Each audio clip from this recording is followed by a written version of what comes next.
Breaking news. Pakistan Afghanistan మధ్య మళ్లీ యుద్ధం మొదలైంది.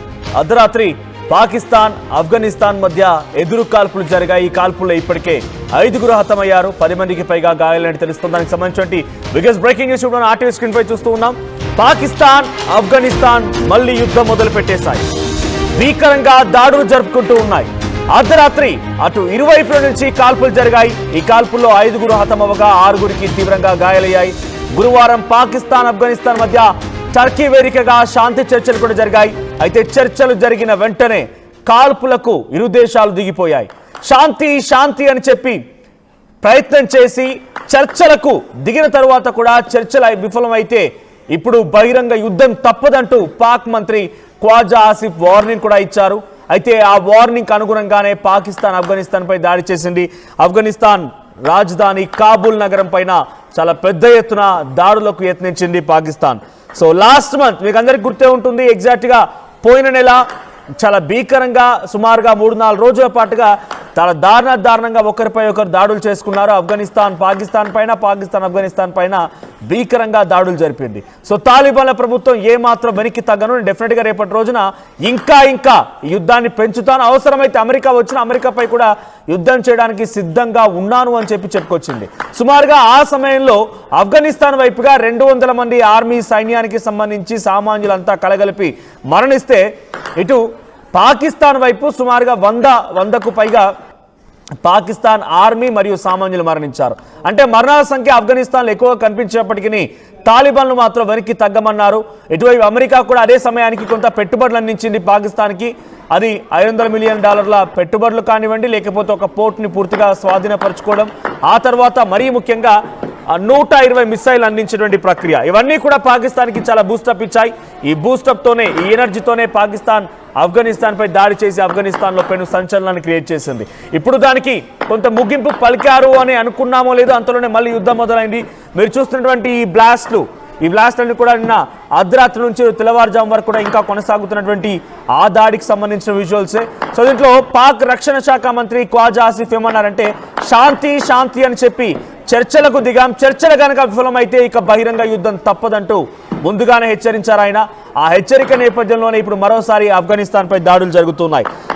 నిన్న గురువారం రోజున ఇటు ఇస్తాంబుల్ నుంచి అటు కాబూల్ నుంచి రెండు వైపుల నుంచి అధికారులు వెళ్ళిపోయి అక్కడ టర్కీ వేదికగా శాంతి చర్చలు నిర్వహించారు. సో టర్కీ వేదిక నిర్వహించినటువంటి శాంతి చర్చలు ఏమాత్రం సఫలీకృతం కాలేదు. So Kabul of harboring groups such as Pakistan Taliban TTP, which is accused of launching attacks in Pakistan.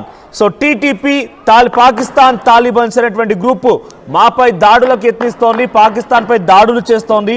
So Pakistan పై దాడులు చేయడమే కాకుండా పాకిస్తాన్ ఆర్మీ సైన్యాన్ని, పాకిస్తాన్ సంబంధించిన సామాన్య జనాన్ని పొట్టన పెట్టుకుంటుంది. సో వాటిని వెంటనే విరమించాలని చెప్పి పాకిస్తాన్ వైపు నుంచి డిమాండ్ వినిపించిందట.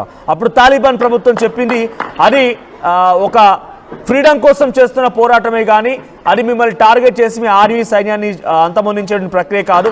అయినా మీ లోపల అంతర్గత యుద్ధం జరుగుతూ ఉండగా మమ్మల్ని బూచిగా చూపిస్తున్నారు, అటువంటిది ఏదీ లేదు. తాలిబాన్ పాకిస్తాన్ అనేటువంటి ఆ గ్రూప్ ఎక్కడ కూడా ఎటువంటి దాడులు జరపలేదు అని చెప్పి తాలిబాన్ గవర్నమెంట్ చెప్పుకొచ్చింది. సో ఇవన్నీ కూడా ఏమాత్రం చర్చలు సఫలీకృతం కాలేదు. టర్కీ వేదికగా జరిగినటువంటి ఈ మీటింగ్ ఏమాత్రం కూడా ఒక ఫ్రూట్ఫుల్గా ఒక పీస్ని తీసుకొచ్చే విధంగా సక్సెస్ కాకపోవడంతోనే రాత్రి నుంచి అలా మీటింగ్ పూర్తయింది లేదో ఇరు దేశాలు తిరిగి మళ్ళీ యుద్ధాన్ని మొదలు పెట్టేసుకున్నాయి, ఒకరిపై ఒకరు దాడులు చేసుకుంటున్నాయి. ఇటువైపు ఖైబర్ పఖ్తుంఖ్వా ప్రాంతంలో తాలిబాన్ల తరపు నుంచి దాడులు జరుగుతూ ఉంటే అటు ఈ కాబూల్ నగరం పైన పాకిస్తాన్ దాడులు చేస్తోంది. సో ప్రస్తుతానికి ఇంకా ఈ దాడులు కొనసాగుతున్నాయి. పాకిస్తానే ముందుగా ఈ యొక్క సీజ్ ఫైర్ని బ్రేక్ చేసి యుద్ధాన్ని మొదలుపెట్టినట్టు తెలుస్తోంది. ఇస్తాంబుల్ నుంచే ముందుగా ఈ యొక్క దాడులు మొదలయ్యాయి. ఆ తర్వాత తాలిబాన్లు కూడా తిరిగి దాడి చేయక తప్పలేదు. So Pakistan use light and heavy weapons and targeted civilian areas. So Afghanistan military చెప్తున్న మాట ఏంటంటే, ముందుగా పాకిస్తానే యుద్ధాన్ని మళ్ళీ మొదలుపెట్టింది. పాకిస్తాన్ కొన్ని హెవీ వెపన్స్ మరియు లైట్ వెపన్స్ ఉపయోగించి మా దగ్గర సామాన్య జనాన్ని టార్గెట్ చేసింది. We have not retaliated it out of respect for the ongoing negotiations. అయినా మేము ఆ సమయానికి ఎగ్జాక్ట్గా వాళ్ళు దాడి చేసే సమయానికి మేము రిటీలియేట్ అవ్వలేదు, ఇంకా మేము తిరిగి దాడి చేయడం మొదలుపెట్టలేదు, తిరిగి వాటిని ఖండించడం మొదలుపెట్టలేదు. ఎందుకంటే అక్కడ ఆల్రెడీ నెగోషియేషన్స్ అంటే చర్చలు నడుస్తూ ఉన్నాయి. సో చర్చలు నడుస్తూ ఉండగానే ఈ దాడులని మేము మొదలు పెట్టడానికి సిద్ధంగా లేము, వాళ్ళలాగా మూర్ఖులం కాదు అని చెప్పి ఆఫ్ఘనిస్తాన్ ఆర్మీకి సంబంధించినటువంటి ప్రతినిధులు చెప్తున్నమాట. ఇక Pakistan however denied the accusations saying that firing was initiated from Afghan side. So Pakistan ఏం చెప్తుందనంటే ఆఫ్ఘనిస్తాన్ మాటల్ని మేము తప్పుపడుతున్నాం, ఆఫ్ఘనిస్తాన్ వైపు నుంచే ముందుగా దాడులు మొదలయ్యాయి, అందుకే మేము తిరిగి దాడి చేయాల్సి వచ్చింది, ఫైరింగ్ అనేది ముందుగా ఆఫ్ఘనిస్తాన్ నుంచే జరిగింది అనేది పాకిస్తాన్ ప్రతినిధులు చెప్తున్నమాట. We strongly reject claims circulated by Afghan side regarding today's incident at Pak-Afghan border at Chaman. Firing was initiated from the Afghan side, to which our security forces responded immediately in a measured and responsible manner. So మా వైపు చమాన్ ప్రాంతంలో Pak Afghan border అనేటువంటి చమాన్ ప్రాంతంలో ముందుగా ఆఫ్ఘనిస్తాన్ సైన్యం నుంచే దాడులు జరిగాయి కాబట్టి, ఆఫ్ఘనిస్తాన్ సైన్యం నుంచే భీకరమైనటువంటి దాడి జరిగింది కాబట్టి దాన్ని మేము తిప్పికొట్టే ప్రయత్నం మాత్రమే చేస్తామనేది పాకిస్తాన్ చెప్తున్నమాట. పాకిస్తాన్ ఇప్పుడు భయంకరమైనటువంటి దాడులకు పాల్పడుతోంది ఆఫ్ఘనిస్తాన్ పైన. So Pakistan has acknowledged the existence of an agreement with United States permitting the use of drones within its territory. Tolo News has reported citing Afghan and diplomatic sources. So Pakistan మాకు అమెరికా నుంచి అన్ని రకాల మద్దతు ఉంది, మేము డ్రోన్స్ను సైతం ఉపయోగించగలుగుతాం, వాళ్ళు ఇచ్చినటువంటి డ్రోన్స్ని అంటే మీకు అందరికీ తెలిసిందే హైపర్ డ్రోన్స్, టర్కీ నుంచి వచ్చేటువంటి హైపర్ డ్రోన్స్ని ఉపయోగించి ఇప్పుడు పాకిస్తాన్ ఆఫ్ఘనిస్తాన్పై దాడి చేయబోతోంది. వాటిని మనం ఒక రకంగా ఆత్మాహుతి డ్రోన్స్ అని కూడా చెప్పొచ్చు. సో వెంటనే అక్కడికి వెళ్ళిపోయి లాంచ్ అయిపోయి అక్కడనే వెళ్ళిపోతూ ఉంటాయి. సో అది ఎక్కడ అంటే మనం ఇండియా పాకిస్తాన్ యుద్ధంలో కూడా భారతదేశం ఉపయోగించినటువంటి డ్రోన్స్ కూడా అటువంటి డ్రోన్స్ మాదిరిగానే ఉంటాయి. సో ప్రెసైజ్ టార్గెట్ అంటే అక్కడ పక్కాగా టార్గెట్కి రీచ్ అయిపోయి టార్గెట్ దగ్గర వాటర్ అంతా అవి బ్లాస్ట్ అయిపోయి అక్కడ మరణాలు సంభవిస్తే అక్కడ బ్లాస్ట్ కూడా జరుగుతుంది. సో అటువంటి డ్రోన్స్ మా దగ్గర ఉన్నాయి, మేము వాటిని ఉపయోగించగలుగుతామని చెప్పి ఖ్వాజా ఆసిఫ్ పాక్ రక్షణ శాఖ మంత్రి చెప్తున్నారు. సో రోజు రోజుకి యుద్ధం ఇంకా పెరుగుతోంది, మరి ఎప్పటికీ శాంతి శాంతి శాంతి అని బోధించేటువంటి శాంతి బోధకుడు డొనాల్డ్ ట్రంప్ ఇప్పుడు ఎక్కడ పోయాడు? రెండు దేశాల మధ్య యుద్ధం జరుగుతోంది, ఒక దేశం వన్ సైడెడ్గా విరుచుకు పడుతోంది. మరి ఈ సమయంలో ఈ శాంతి గుర్తు రావడం లేదా? శాంతి బహుమతి అంటే ఊరికనే ఇవ్వరు కదా, దేశాల యుద్ధాలని ఆపుతానని చెప్పేటువంటి మాటలు మాట్లాడుతూ అబద్ధ ప్రచారాలు చేస్తుంటూ శాంతి బహుమతి ఆశించేటువంటి ఆ శాంతి బోధకుడు ఎక్కడ పోయాడు ఇప్పుడు? సో ప్రస్తుతానికి డొనాల్డ్ ట్రంప్ అంగీకారం ఉంది, యుఎస్ నుంచి మాకు అన్ని రకాల అంగీకారం ఉంది కాబట్టి మేము డ్రోన్స్ని ఉపయోగిస్తామంటుంది. అంటే ఈ యుద్ధాన్ని మీరు ఆపినట్ట, యుద్ధాన్ని మొదలుపెట్టినట్ట, యుద్ధాన్ని దీనికి కారణం మీరవుతున్నట్ట. సో డొనాల్డ్ ట్రంప్ నుంచి మాకు పర్మిషన్ ఉంది, మేము డ్రోన్స్ వాడతామనే రకంగా వారు మాట్లాడుతున్నారంటే డొనాల్డ్ ట్రంప్ యొక్క ప్రోద్బలం లేకుండానే ఆఫ్ఘనిస్తాన్పై దాడి జరుగుతుందా? సో ప్రస్తుతానికి ఏదేమైనా చాలా క్లియర్గా అన్ని దేశాలకు అర్థమవుతున్న మాట ఏంటంటే యుద్ధాన్ని ఆపడం అటు ఉంచితే యుద్ధాన్ని మొదలవ్వడానికి, యుద్ధాన్ని ప్రేరేపించడానికి, యుద్ధాన్ని మరింతగా ముందుకు తీసుకెళ్ళడానికి ప్రధాన కారణమైన వ్యక్తే డొనాల్డ్ ట్రంప్ అనే రకంగా దేశాల చర్చ జరుగుతోంది. సో ఇప్పుడు జాయింట్ స్టేట్మెంట్ కూడా రిలీజ్ అయిందంటే అక్కడ ఇరు దేశాలు కూర్చొని మాట్లాడుకున్న తర్వాత Turkish foreign minister confirming A cease fire between the two. So రెండు దేశాల మధ్య ఒప్పందం కుదిరింది, రెండు దేశాలు కూడా యుద్ధ విరమణకి అంగీకరించాయి, సీజ్ ఫైర్ జరిగింది అని చెప్పి టర్కీ ఫారెన్ మినిస్టర్ అలా చెప్పారో లేదో అంతలోనే మళ్ళీ యుద్ధం మొదలైంది. పాకిస్తాన్ ఆఫ్ఘనిస్తాన్ రెండు కూడా టర్కీ దేశం మీదుగా టర్కీ దేశ నేతృత్వంలో ఈ చర్చలకు మొదలు పెడితే చర్చలు సఫలీకృతమయ్యాయని చెప్పి టర్కీ ప్రభుత్వం ప్రకటించిందో లేదో ఆ గంటలోనే యుద్ధం మళ్ళీ మొదలైంది. ఇట్ ఈస్ సెడ్ దట్ ఆయన ఏం చెప్పాడంటే all parties have agreed on continuation of cease fire and to put in a place to monitor and verify mechanism that will ensure maintenance of peace and impose a penalty on the violating party. ఏం చెప్తున్నారు?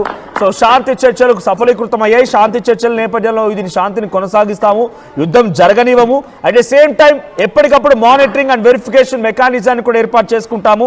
ఈ యొక్క శాంతిని కొనసాగించడం కోసం కొన్ని అన్ని రకాలుగా మేము మానిటర్ చేసుకుంటాం, వెరిఫై చేసుకుంటామని చెప్తూనే ఒకవేళ కనుక ఎవరైనా ముందుగా యుద్ధాన్ని మళ్ళీ తిరిగి ప్రారంభించాల్సి వస్తే వాళ్ళపైన వాయిలేట్ చేసినందుకు, ఉల్లంఘించినందుకు వాళ్ళపైన పెనాల్టీ కూడా విధిస్తామనే రకంగా ఒక అగ్రిమెంట్ కూడా వచ్చారట. దాన్ని టర్కిష్ ఫారెన్ మినిస్టర్ బయటికి వెల్లడించారు.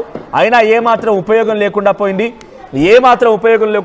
అలా ప్రకటించారో లేదో అంతలోనే మళ్ళీ మొదలైంది యుద్ధం, ఒకరిపై ఒకరు దాడి చేసుకుంటున్నారు. ఇప్పుడు ఆఫ్ఘనిస్తాన్ చెప్తున్న మాట పాకిస్తాన్ ముందుగా మాపై దాడి చేస్తుందని, పాకిస్తాన్ చెప్తున్న మాట ఆఫ్ఘనిస్తాన్ ముందు మాపై దాడి చేస్తుందని, ఒకరిపై ఒకరు ముందు వాళ్ళంటే వాళ్ళు దాడి చేస్తారని చెప్పుకుంటున్నారు. మరి ఇప్పుడు పెనాల్టీ ఎవరిపై వేద్దాం?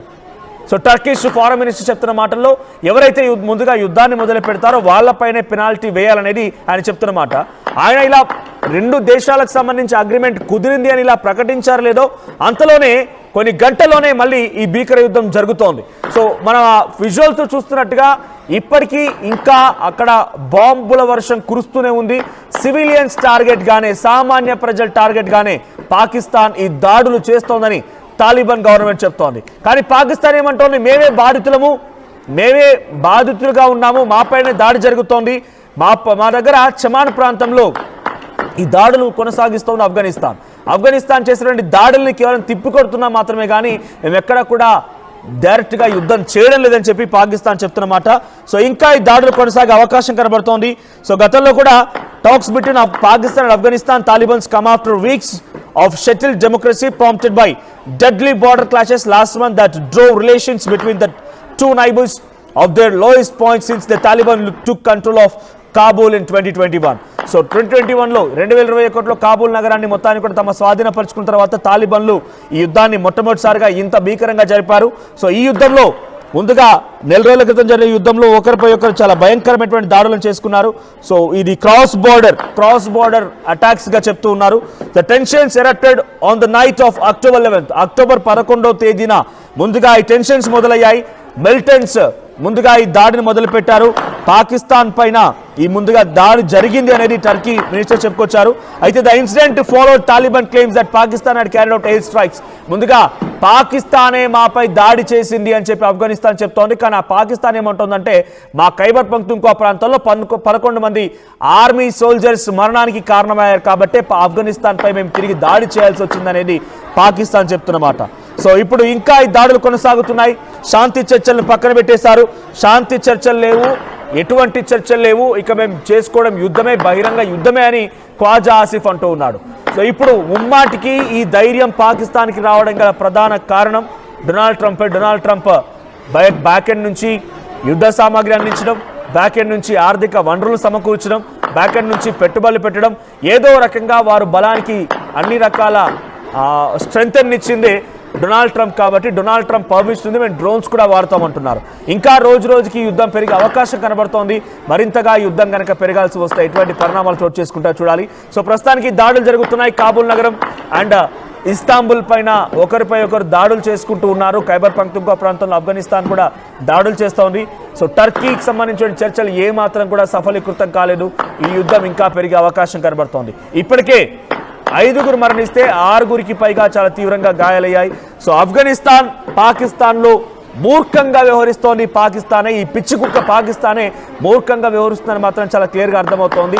పిచ్చుకపై బ్రహ్మాస్త్రం అన్నట్టుగా అక్కడ తాలిబాన్ల దగ్గర లేనటువంటి స్ట్రెంత్ని పాకిస్తాన్ ఇప్పుడు అమెరికా మోకాళ్ళ దగ్గర కూర్చొనిపోయి వాళ్ళకు మోకరిల్లిపోయి ఆ యుద్ధ సామాగ్రిని సమకూర్చుకొని బలాన్ని తిరిగి పుంజుకొని ఆఫ్ఘనిస్తాన్ లాంటి దేశంపై మళ్ళీ యుద్ధం చేస్తోంది. మరి యుద్ధం ఎటువంటి పరిస్థితులు దారితీస్తుంది, దీని వెనుక ఇంకా ఎవరెవరున్నారు, దీనికి సపోర్ట్ ఎవరు ఇస్తున్నారని మాత్రం చూడాల్సిన అవసరం అయితే ఉంది. సో మీ అభిప్రాయం ఏంటి?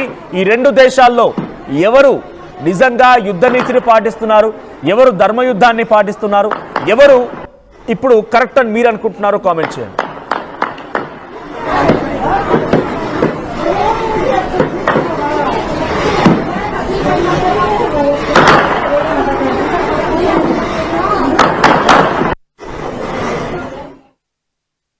ఇల్లైనా ఫ్యాక్టరీ అయినా క్లినిక్ అయినా రూఫ్ ఉంటే safe. Truzon solar system install చేయండి.